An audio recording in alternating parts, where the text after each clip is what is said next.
सिदरतुल मुंतहा से निकलता पानी किस दरिया में गिरता है? जन्नत की नहरों का वो पहला कतरा जो सिदरतुल मुंतहा से फूटता है, जमीन पर नील और फरात की सूरत में जिंदगी बिखेरता है। क्या आप जानते हैं इसके पीछे छुपी हकीकत? बिस्मिल्लाहिर्रहमानिर्रहीम। अस्सलाम वालेकुम रहमतुल्लाहि व बरकातुहू। मैं हूं जमील अहमद जामी। नाज़रीन, कभी आपने सोचा कि इस कायनात की वसअतों के उस पार, वक्त मका की तमाम हुदूद से भी आगे एक ऐसा मकाम भी है जहां इल्म रुक जाता है, अक्ल दम तोड़ देती है और मखलूक की रसाई खत्म हो जाती है।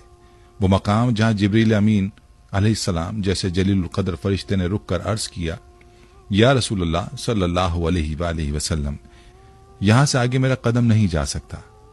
वो मकाम जहां से आगे सिर्फ एक ही हस्ती गई, सैयदुल अंबिया मोहम्मद मुस्तफ़ा सल्लल्लाहु अलैहि वसल्लम।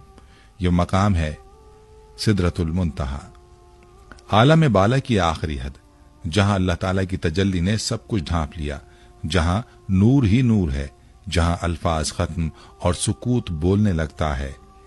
ये कोई ख्याली तसव्वुर नहीं, बल्कि वो अजीमुश्शान हकीकत है जिसका जिक्र कुरान मजीद ने किया और जिसे नबी करीम सल्लल्लाहु अलैहि वसल्लम ने अपनी आंखों से देखा।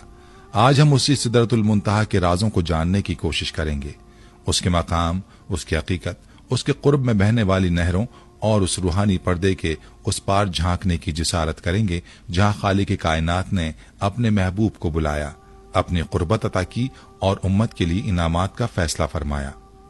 तैयार हो जाइए, क्योंकि आज हम एक ऐसे सफर पर रवाना हो रहे हैं जहां रूह को लर्जा, दिल को सुकून और अक्ल को हैरत नसीब होगी। नाज़रीन, सिदरतुल मुंतहा एक निहायत बुलंद बाला, नूरानी और रूहानी मकाम है जिसे कुरान मजीद और अहादीस नबविया में खास शान व अजमत के साथ बयान किया गया है। लुग़वी तौर पर सिदरा का मतलब है बेरी का दरख्त और अल मुंतहा का मतलब है बे इंतहा, यानी आखिरी हद। इस तरह सिदरतुल मुंतहा का मतलब हुआ वो बेरी का दरख्त जो सबसे आखिरी हद पर वाक़ है। मगर ये कोई आम दरख्त या दुनियावी मकाम नहीं, बल्कि एक ऐसा मकाम है जहां मखलूक का इल्म, शऊर और रसाई खत्म हो जाती है।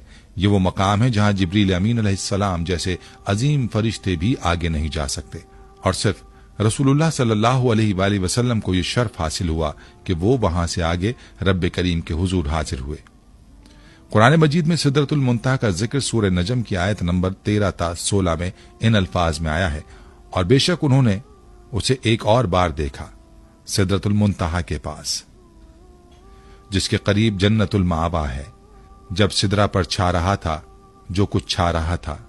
इन आयात की तफसीर में मुफस्सिरीन फरमाते हैं कि नबी करीम सल्लल्लाहु अलैहि वसल्लम ने जिब्रील अमीन अलैहिस्सलाम को उनकी असल शक्ल में दूसरी मर्तबा सिदरतुल मुंतहा के पास देखा, और वो मकाम निहायत पुरजलाल और पुरनूर था, जहां हर चीज सुकूत में डूबी हुई थी और अल्लाह ताला की अजमत का जलवा हर तरफ नुमाया था।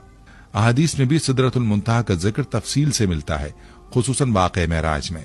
सही बुखारी, सही मुस्लिम और दीगर कुतुब अहादीस में नबी करीम सल्लल्लाहु अलैहि वसल्लम के इस अजीम सफर का तज़किरा मिलता है, जिसमें आप अलैहिस्सलातु वस्सलाम बैतुल मक़दस से आसमानों की सैर करते हुए 7वें आसमान तक पहुंचे और फिर सिदरतुल मुंतहा पर क़याम किया।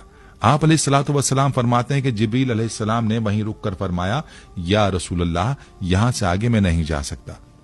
अगर मैं एक बाल बराबर भी आगे बढ़ा तो जल जाऊंगा। ये वो मकाम है जहां अल्लाह रब्बुल इज्जत से बराह रास्त हम कलामी हुई और जहां 5 वक्त की नमाज का तोहफा उम्मत मुस्लिमा को अता किया गया।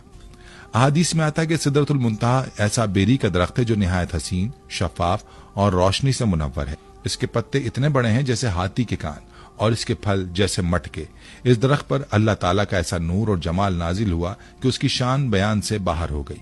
नबी करीम सल्लल्लाहु अलैहि वसल्लम फरमाते हैं कि जब मैंने सिदरतुल मुंतहा को देखा तो वो इस कदर तब्दील हो चुकी थी कि मैं उसकी असल कैफियत बयान नहीं कर सकता।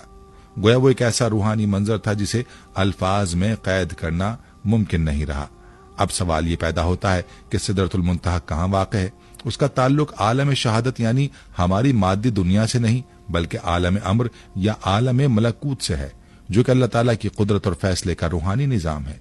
मुफस्सिरीन के मुताबिक आलम मलकूत वो बुलंद रूहानी दुनिया है जहां फरिश्ते, अरवाह और अल्लाह का अम्र जारी होता है। सिदरतुल मुंतहा उसी बुलंद बाला का आखिरी किनारा है ایک ایسا حد فاصل جہاں مخلوق رک جاتی ہے اور خالق کا جلوہ نمایاں ہوتا ہے۔ بعض اہل تصوف اور مفسرین نے سدرۃ المنتہا کو عرش کے قریب ایک ایسا